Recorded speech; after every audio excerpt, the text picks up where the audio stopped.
Good morning, my dear students, and welcome again. Today we will now discuss the remaining data structure and data types of the Python.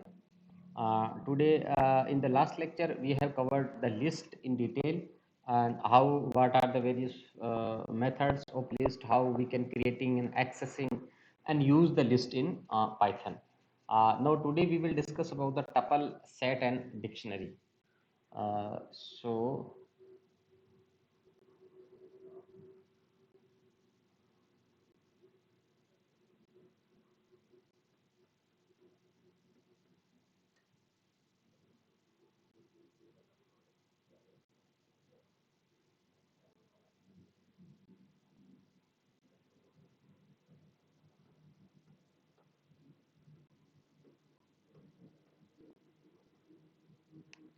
Uh, so this is the tuple. A tuple is also another sequence that store the group of elements and items.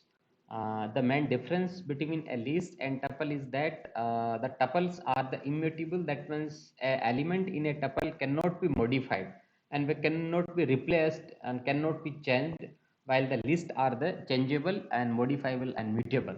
So once we create a tuple, it cannot be modify its elements. Generally, tuples used to store data in the databases and should not be modified. So the methods like the appending, inserting, copying, clearing, and remove, these types of methods cannot found in the tuple, while we can use these methods in the list. So I think you have got the basic idea that what is the difference between a list and tuple. Tuple generally used to store the data in the databases. In Python, here, so how we can create a tuple? In creating a tuple is very simply we can just use the comma separated. So here the tuple is the Python variable, and here 10 then comma 556 comma 22.3 comma and yarn. So we can store the any type of data in a single tuple, but it should be with the comma separated. In the default way, we can use just directly tuple just 10 comma 20 comma 30. To create a tuple with only single element, we can and mention that the element parenthesis and after that a comma is needed. For example, see in this example here that if we create a tuple variable and there is no comma inside that 10 and a single variable, then if you print the type of this variable, it will print the integer. So if we really want to create a tuple, so we have to mention a comma. Now this is the single element and we put a comma after the 10. Now the type of this variable, that means type of this tuple is tup is the type tuple. And we can also create the initialize the tuple with the range function, and also we can initialize the list. So here we direct use the bracket inside a parenthesis. So I initialize here with the tuple using the list. Now, how we access the tuple? Accessing the elements from a tuple can be done using the indexing and slicing. So the indexing and slicings also maintained inside a tuple. Here, see a demonstration where the elements in a tuple is the 50, 60, 70, 80, and 90. Here we print the tuple 0, 0th indication, it definitely print the 50. If we'll print tuple from 1 to 4, it will definitely print from the 1 to next three elements 60, 70, 80. Here we print the tuple -1, that means this the negative indexing, so it will print the last element. If we want to print tuple from -1 to -4, so it will print printing from the negative indexing, but also the increment will be the negatively, so it will print the 90, 80, and 70. Again -1 to -4, then it will start, that means -1, -2, -3, and -4. So it will print the -4, then -3, then -2. So three elements it will be printing.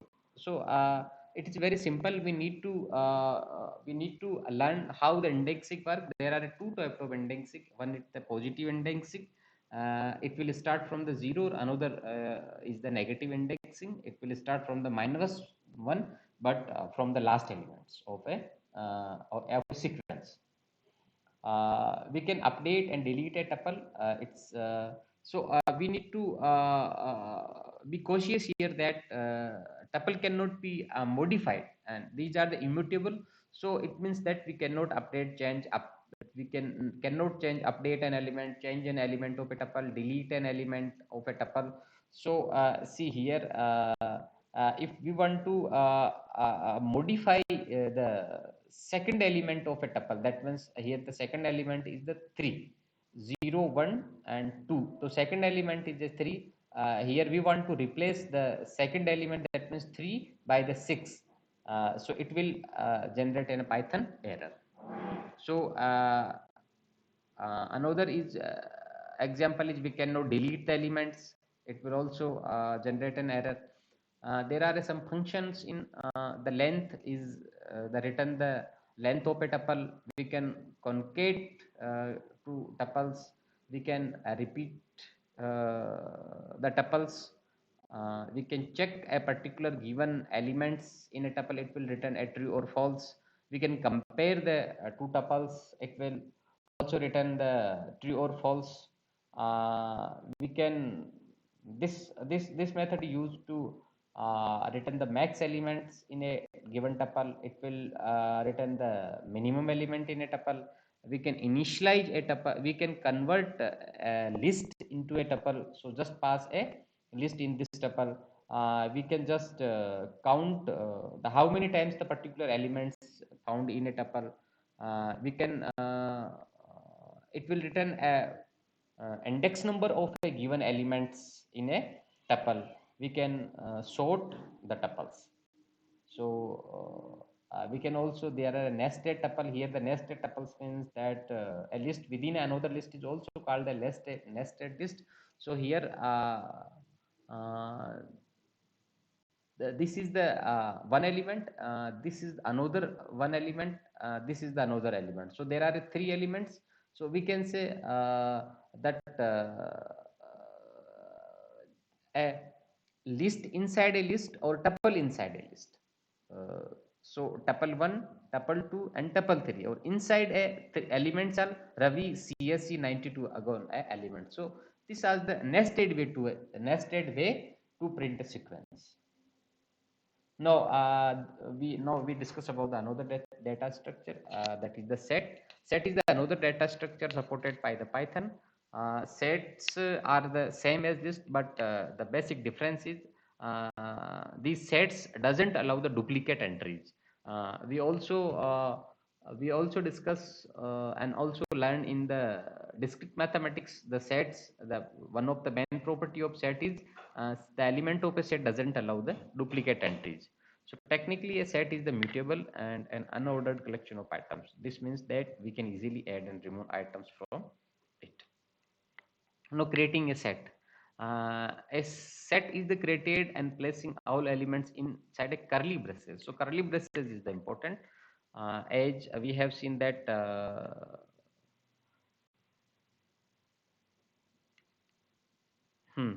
that the s is the variable, and we just using the curly braces initialize with the set. Print, it will definitely print the uh, as a set. To create empty set, we need to if we want to create a empty set, so we cannot just put the curly braces, because this curly braces basically used for the dictionary. We will also discuss about in the upcoming slides.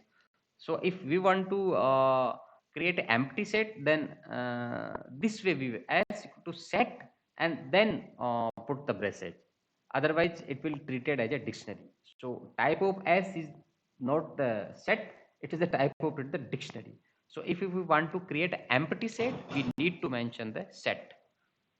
And now the converting list into a set. A set can have any number of items, and they may be of different data types. set function used to converting list into a set. It's very simple. Just convert the set into a list. These are the some operations. We can print the length of the elements in a set, the how many number of elements it will print. We can check for a t is a given set, so we can check that t is a subset or a node. We already know about that, means what is the subset and what is the superset in the discrete mathematics. So here is the method that is a subset, is a superset. We can also unite it, that means we can union and create a new set. We can also print the intersection of a two set, and it will create a new set that will be the intersection of a two set. We can copy the entire shallow copy, that means a copy of a set, and we can a particular elements add it. So it is a method that will be updated that.